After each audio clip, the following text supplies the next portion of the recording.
all know that if this was the inverse of this, Yeah. right? If a white commentator on ESPN said that a black person couldn't comment because they're married to a black person and they can't talk about a white woman in sports, that person is fired immediately. There's clearly a backstory where if they don't hate each other right now, they did. I feel like there's legitimate heat on. Ryan Clark said, well, RG3 can't say that Angel Reese got up and went after Caitlin Clark out of hate, because how could he understand the plight of Angel Reese when he has a white wife? Yeah. And then... How dare you speak for black women everywhere? Man. Now allow me to speak for black women everywhere as Ryan Clark, a black man. That's what he's telling everyone. And then they aired everything from, the worst teammate to the people at ESPN not liking them, who's annoying, who's not. I mean, it was played out on video, and it was it's been spectacular, quite frankly. Everyone's paying attention to who's going to post something next. I really thought we were done with cancel culture, and that things that you could say could get you fired, especially if you're Ryan Clark, because we all know that if this was the inverse of this, right? If a white commentator on ESPN said that a black person couldn't comment because they're married to a black person and they can't talk about a white woman in sports, that person is fired immediately. I mean, there is a statement that's immediate that they're probably brought into a room somewhere, tortured, and told to release their own statement of how they're stepping down after saying that. So we know that was what would happen. I feel like there's legitimate heat on Ryan Clark right now. I do too. There is... RG3 handled this so masterfully that I think that there's legitimate heat on Ryan Clark. I'm not rooting for that either. I know. I hesitate to ever come in and be like, oh, this guy should be fired. But Robert Griffin III is saying, hey, guess what? This dude should be fired. That's what he's saying in the statements we're about to get to. Yeah, so here's Ryan Clark on his statement, and this is, playing out on social media on Monday. And so now, if you're RG3, when is the last time within your household you've had a conversation about what she's dealing with? You haven't been able to do that because in both of your marriages, you've been married to white women. You haven't had opportunities to have those conversations to educate you on what they're feeling, what black women deal with, what they're seeing when they think of a young Angel Reese. And the whole time that he's mimicking Angel Reese and bobbing his head and moving his neck while he's doing this whole piece, his wife is in the back amening and clapping. Yeah, and, well, let's just say RG3... So he's inferring, by the way, to cut through that his white wife is somehow, like, on the other side of the camera, juicing him up. Keep it going, Robert. Let's go. Let's support our girl Caitlin over here. Let's keep it going. I mean, come on, man. Like, just to infer that's why he had that opinion and he couldn't just have that opinion but also, is ridiculous. But also, I know, I mean, but the idea that you can't, that anyone couldn't put themselves in the seat or on the floor with Angel Reese there getting up, angry at somebody. If you played sports, you've done that at some point. Mm-hmm. Out of just frustration. And RG3's opinion was it was out of hate. We got into that yesterday, Chad, on the jealousy aspect of it. And he said it's not just that. He said, I've listened to clips of hers everything. Talk about the situation. Like, this is someone who hates the other person, and that reaction was out of hate, not just mere frustration at a take foul that wasn't really that hard to not score a layup. And I agree with Robert Griffin III, but whether you agree or disagree with him, it's his opinion. To then take that from you have this opinion, but you can't have it because you've married only white women in your second marriage. In your marriages, plural. And your marriages, plural, also shot right there from Ryan Clark, and not needed, shot, unnecessary shot. Intentional. To you can't even comment on it because you don't know the plight of black women. And here I am married to a black woman. I can comment on it and have an opinion, but you're not allowed to have an opinion. Well, RG3 says, well, if you really want to go there, I'll air it out in public. But Ryan, you crossed the line, man. You made it personal and some. I really believe there should be no space in sports media for personal attacks. I've said it before. But certainly personal attacks against wife and children have always been off limits. Ryan, you attacked me and my family in a public forum on a level that shows just how low of a human being you are. And it goes into further detail. This plays out with more than that, those two cuts. But, man. Some powerful delivery there with the pauses. Yeah. Well-timed pauses. Yeah, very pulpit-esque. James Lipton at the actor studio, inside the actor studio, would applaud those pauses for dramatic effect. And then, on social, here's Ryan Clark calling RG3 one of the worst teammates he's ever had. We've got that. Here it is.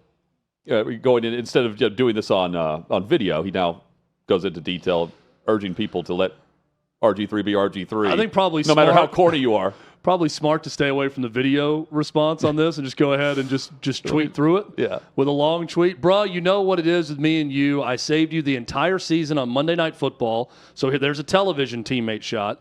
I urge people to let you be you, no matter how corny, how bad a teammate you were. Corny. I had your back. What did you do? Invite someone on your show you know I don't fool with to ask questions about me and then hit me weeks later to tell me you're going to challenge one of my takes. You're a phony, bro. One of the worst teammates I ever had, both on the field and in TV. You got to do what you got to do. I didn't attack your wife. I spoke on what you do on social media and TV. Like I said, I met your wife, and she seemed like a lovely lady that was worth more than the color of her skin. You be good, bruh. That from Ryan Clark. So, to summarize, RG3 comments on the hatred shown by Angel Reese and how he sees hate in her heart. Yes. When he sees that response and the way she's talked about Caitlin Clark and the whole situation. Ryan Clark then responds by saying, how dare you have an opinion on that because your wife is white? Yep. Don't ever comment on anything about a black woman ever again because you married a white woman. Twice. And then RG3 comes off the top rope and says, how dare you, sir? You went personal and attacked my wife and children. And then Ryan Clark's response, Hutton, is to show the exact same hatred. This is full circle. Same response. That Yep. Robert Griffin III saw in Angel Reese's eyes and actions right there on the digital screen on X by saying, basically, I hate you, RG3, and it's part of the reason I said it. And I've hated you going back to our playing days where you were one of the worst teammates I've ever encountered. Oh boy, do we have quite the media feud going. Well, and, we had another media member, I believe, saying it was journalistic malpractice to have the opinion that RG3 did. Yeah. Robert Griffin III is not the first to have the opinion of this. There's just truly a backstory that I'm fascinated by now between these two, and the back and forth's only starting to pick up. Chad, you... By the way, I like surprising opinions. Well, and given a lot of RG3's media criticism or analysis of sports in the past, this opinion on Angel Reese did surprise me from him a little bit. And I like when someone can show they're a little bit nuanced in their takes and their opinions. And Robert Griffin III did that with this one, and it really pissed off Ryan Clark, well, the surprise, who clearly already hated him going into it. Yeah, no doubt. The surprise to me is why feel the need to back Angel Reese with literally anything that goes on within the rivalry of her and Caitlin Clark, when clearly, that's Ryan Clark knows that that's a common foul. Yeah. In that situation, that's just a hard foul. Does he disagree with what Caitlin Clark said post-game, that it's just a basketball play? And even post-game, Angel Reese was saying, yeah, refs got it right, got fouled, let's move on. They didn't really stir the pot at all post-game. Everyone else is doing it for them. And in this case, it's just like, you can't really say very much about the play itself. The frustration of Angel Reese, if you want to call it hate, if you want to call it irritated, whatever. I don't know what this is between these two, but there's clearly a backstory where if they don't hate each other right now, they did, and they haven't aired it out publicly. Clark wants to go public with it. Yeah, Ryan Clark. I don't think Ryan Clark is going to get fired by ESPN. But last night, reading that long response from Robert Griffin III was the first time I thought he might be in some trouble here, and he may have to apologize at some point publicly for bringing the wife into it and bringing that element of race into this discussion. But that's the other factor. You're right. We haven't seen that element, but we have seen ESPN employees call out their boss and not be punished for it. Very true. So, I mean, but that's the family aspect is right. Yeah, you're right. It's different. The reaction. I saw, I think it was Monica McNutt and someone else talking about it on Get Up. And it's just, we keep going to these different things. By the way, the hatred between the two, which I do believe exists deep down, even though they're not publicly going to say it, I think it fuels great ratings, and we're going to talk about those ratings a little bit later. Yeah. I think it fuels great interest in the WNBA with at least those two teams going head-to-head and those players. It's highly marketable, that level of dislike and the rivalry between the two. But I do think we keep getting into these sideshows that take away from the fact that Caitlin Clark is just too much better at basketball right now than Angel Reese for this really to be an on-court rivalry between the two. Now, those two not liking each other in their history, going back to LSU winning that national title against Iowa and Caitlin Clark, that fuels a lot of good things for the WNBA. But even the allegations of racist taunts or noises coming from the crowd, and like I said on Get Up, Monica McNutt goes to, we have to cut this off right now. We will not accept racism in any way, and the league has to come down hard on the Indiana Fever. It's just a distraction to me because we're getting away from the fact that Angel Reese needs to get better and the Chicago Sky need to win more in this series if this is truly going to be a rivalry that everyone wants it to be. I mean, this is much about their team. I want it to be a rivalry. It's much about their team. Caitlin Clark was better than Angel Reese in college. Yeah. It's about the rest of their team and whether or not they're going to win. The thing that made Angel Reese be able to boast and point to something that made her better than Caitlin Clark in any argument was the fact that LSU won whenever they met head-to-head. And now they're getting boat raced. You know, what is it, 4-1 now? The record? 4-1. Yeah, I mean, at some point you're going to have to win because otherwise you're just pointing at excuses. Or if it's not an excuse, here's something that they didn't do right. The fans are yelling this, or there's an allegation of that, and we don't know if it came directly from her or not. But the Sky are claiming that it took place at the Indiana Fever's home court, or you know that was not a basketball play. I got to get up and you know try to go at Caitlin Clark and get a technical foul. It's a flagrant on her, whatever. The antics overshadow it, I think, intentionally, because without that, you don't have the rivalry. And we know she wants to be relevant. She won't be relevant. I mean, we don't talk about the top rebounder in basketball. Yeah. So without that, if she doesn't get off the court and go at Caitlin Clark out of frustration, hate, whatever you want to call it, I mean, it's like they shook hands and it's over. It's like they teamed up together. They needed It's that like Durant moment. going to the Warriors. No doubt. Look, that moment was great for WNBA interest that she had that little, hey, I'm going to fight you, little girl type thing after the foul. And Caitlin Clark just kept walking. The fact that Caitlin Clark's pissed off, they upgraded it to a flagrant foul. All these Aaliyah Boston got the technical, defending her teammate. I think all those elements are really good for the sport. Much like Lakers, Celtics in the '80s going back and forth and fights and everything happening. I mentioned the Pistons, Bulls. This would be like comparing Michael Jordan to Dennis Rodman and not Michael Jordan to Isaiah Thomas. But those rivalries were great because the Bulls got the shit kicked out of them physically by the Pistons for years before Jordan was able to overcome that, win a playoff series, get to the finals, and win one. Ultimately, one of these two players needs to start winning championships in the league, and then it's going to really up the ante. I think the Fever have the second or third best odds. The Fever definitely have the best chance from what we've seen after that blowout. But the cottage industry that all of this fuels, and now it's fueling this rivalry between Robert Griffin III and Ryan Clark. And by the way, based on Ryan Clark's commentary, I'm screwed because my wife is Swedish and German, so I have very few sports I can actually comment on right now. Dude. I guess based on his take on this, I can't offer an opinion on anything other than speed skating and Bundesliga. So this show's going to become a lot less interesting very quickly, and I don't know dick about Bundesliga or speed skating right now. So I got a lot of work to do, Hutton. Yeah, a lot of work to do on that. I'm not married. I can't comment on anything, Chad. Yeah, I saw that from Clay last night and had to respond. That was great to what Clay said about Clay's wife. It blew up. By the way, never knew that Laura was half Puerto Rican until now. Yeah, you learn something every day. I saw that. I'm like, oh wow.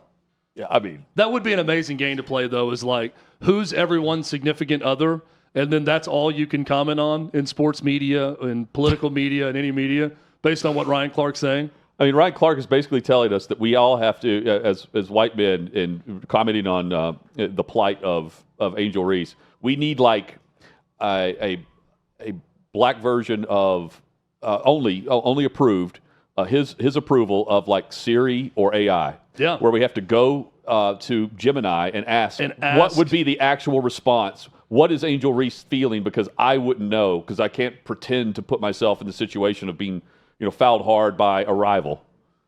Instead of, I have to see color. It's basically what he's saying. But you have to see color in that situation. You can't just say, how would I respond in this moment, and put yourself in that position. It's the identity politics of the day and carrying the day. It's as ridiculous, which we would never say on this show. But Hutton, you or I come on here and get so fired up because Ryan Clark has an opinion on Caitlin Clark that we disagree with, and us saying that, how dare you comment on Caitlin Clark, right? A white person, because you're married to a black woman, right? So you can't comment or know what she's going. That's just absurd to say that. Like, we're all human. Let's just go back to the basics and say we're all human beings. And if you're in a job where your job is to comment on the news of the day or the sports of the day or whatever, you can comment on those things given your own personal experiences, your ability to communicate, and based on your opinion of the situation as a human being. You can do it. You don't have to be white, black, Asian, Icelandic, anything else. Just comment on it as a human being. Be a free thinker. And then we could really get past a lot of this. Absolutely. Well said. And the other factor is, now let's go back to, okay, if we're just going to comment on it just for the sake of putting ourselves in the shoes of both people, this is clearly, to me, Ryan Clark, the backstory between these two, he's emotional about it. Yep. He's pissed off. He's angry. And he voices his frustration publicly for all to see. And he's in the moment. He's thinking he's got him, right? He's going to have everyone swarm to his side of things. You get a response like Sage Steele, who said another classless, divisive, gross, unnecessary comment from Ryan Clark, but par for the course. We should expect nothing less. Shameful. And it went viral based on his comments, and the responses have done that too. Hutton, this morning we got a little bit more info that I did not know about, apparently from Marcellus Wiley. Oh, yes. We've got... This is the one that really set the internet ablaze this morning, is that Ryan Clark, again, according to Marcellus Wiley, I've not fact-checked this, we're reading his post on X. That's right. Has a child with a white woman and has the audacity to question the blackness of RG3, who is married to a white woman, all over a damn foul. Talking about wives. Now that's foul. That from Marcellus Wiley. I'm assuming their paths crossed at ESPN at some point, right? Or on the football field. Yeah. So, there's some years-long bad blood brewing right now. Ryan Clark versus Robert Griffin III. Now Marcellus Wiley backing RG3 and going against Ryan Clark. It feels like something where all these people should get in a room and hash it out and talk about it. I know our guy Sean Merriman has offered them to fight in a mixed martial arts, saying he'll get it sanctioned. RG3 versus Ryan Clark. Brilliant promotional move by him, by the way. Yeah. But even he said, I would advise they get together and talk about it as men and move forward, but that clearly is not happening between these two. Is there any doubt that the rivalry has gone behind the scenes at ESPN with the two roles? Ryan Clark's busy on Monday Night Football and he's got the pivot. RG3 was doing a lot in college football. Yeah. And he was doing a lot of analysis for the NFL as well. The new ESPN model, to me, Hutton, is they're not going to make a stir by firing someone right after controversy or after going – because they've really tried to go back into this. We're going to steer away from politics and definitely get it back to more sports-type stuff because that's helped their bottom line and it's helped their viewership doing that. So it seems like now their whole model is – let them bury themselves. They're going to say stuff controversial. But in the end, we're just not going to renew their contract. So whenever it's up, Around the Horn is going away because they got tired. Bobby Barack reported this. People at ESPN got tired of all the little controversies by the Kate Fagans of the world, who on her last day decides to say that, transgender teens should play sports. Okay, well, they can, right? And just not against the they have to play The opposite against their own sex. sex. Yeah. So I think they get tired of it and they just say, we're going to let their contract expire. It's going to be less of a story then. We're not going to bring them back. That may be Ryan Clark's fate and all this. I don't know how long his contract is or when it's up or any of that, but I think we could play this back years from now when it happens. I bet that's what ends up happening. In both cases, neither person is afraid to air their opinion. And I don't know how you do something about Ryan Clark if you want to, even if you wanted to, based on the fact that you did nothing to Shannon Sharp in regards to McAfee, I'm saying. Yeah. And, Stephen A. is doing his thing. These guys are doing the same thing. They're just airing it publicly. It's great for ESPN, if you think about it. Well, I mean, it really is. My first thought was, Hutton, what is Ryan Clark on Get Up? I don't watch any of these shows. Yeah, Get Up. On ESPN, so I know they all have different guest hosts all the time. And also, he does a lot of football stuff. Monday Night Football analysis is where you see him a lot on the desk. See, if I were ESPN, With SVP. if I'm his boss, I would say, do not post anything on social media in response to this. I'll do it there. Come on our show tomorrow and give your response. Right? Don't you hold that? Well, that's where for your airwaves. Well, that's where my first thought would be whatever you're going to say it tomorrow on Get Up and tease that you're going to address Robert Griffin III's comments tomorrow on the show. Well, they both build go some on excitement. They both go on Stephen A. on. I believe they both go on his show on First Take. Watch them end up there. So what is Get Up? Is that the Mike Greenberg show? Yeah. Okay, First Take is Stephen A. Smith. It's on right before First Take, I think. Okay. And then McAfee's on right after. Well, they've had so many changes over there, too, that I forget what's on air and what's not. I know. And there's plenty of people at that desk as well. Dan Levitar's no longer there, right? He's not. Okay. But he's still talking about ESPN every day. Yeah. Like us. That's his job now. Yeah, to talk about ESPN. That's what we lead with half the time anyway. Yeah. Here's if it's not that, it's Angel Reese, who's playing into the rivalry even more, posting this on TikTok. White gal running from the fade with the is the fade a fight? Laughing. I'm guessing laughing so hard they're crying emoji. It looks like. Like it's the picture of her with Caitlin Clark with the back turn leaving the scrum, and whatever happened here with the technical foul for not letting things escalate to a more physical response instead of just yelling, asking, "You're effing crazy. What are you doing?" Regardless of how smart or not smart this is, from a marketing perspective, it's very smart. Oh, it's great. I mean, again, she's playing the villain. I think she's a good marketer. She knows the role. Now, tomorrow, will she, want to admit to that? If she's not playing the villain, she's going to go with the opposite of whatever I don't think I think for people that objectively look at these things, it doesn't make her likable. Has this been deleted already? And Angel Reese, but Hutton, it does. When she comes back tomorrow and plays the victim because of the response to what she posted, again, doesn't make her likable to people that are objective, but for people that are just going to automatically jump on one side or the other, it fans the flames. And and it gets people talking and gets people watching. Yeah, but it gets people talking. You can only talk about it if you have a relationship with a black woman, according to Ryan Clark. That's right. That's the only people that can talk about this. Why did Angel Reese post this? You can only do that if you have a black wife. Yeah, don't ever open your mouth about the W. Yeah. People that supposedly support the W and want them all to succeed are the worst marketers for the W in that they believe only if you were there 10 years ago following this league can you ever comment or watch anything to do with the W. And I am here to tell you that is the worst possible thing for the growth of your league. The worst. I mean, speaking of the growth of the league, we'll get into that. And we'll compare it to the comments made by Angel Reese where she's saying there's more than just Caitlin Clark that's making this league popular and the growth that we're seeing. We'll discuss the return with the ratings of that matchup and compare it to other aspects of sports that you were able to choose from, and the fact that both of them were on the court at the same time and how things escalated in the third quarter. I wonder if we can find out when things peaked as well with the ratings. If you haven't seen them, stay tuned. And Jordan Hudson, speaking of women, And wives? And wives? Is there about to be an Us Weekly wedding? Will there be a wedding? The Belichicks. YouTube alarms are going off left and right We'll right now. discuss. While you're here, hope you'll like, comment, and subscribe to the OutKick YouTube channel.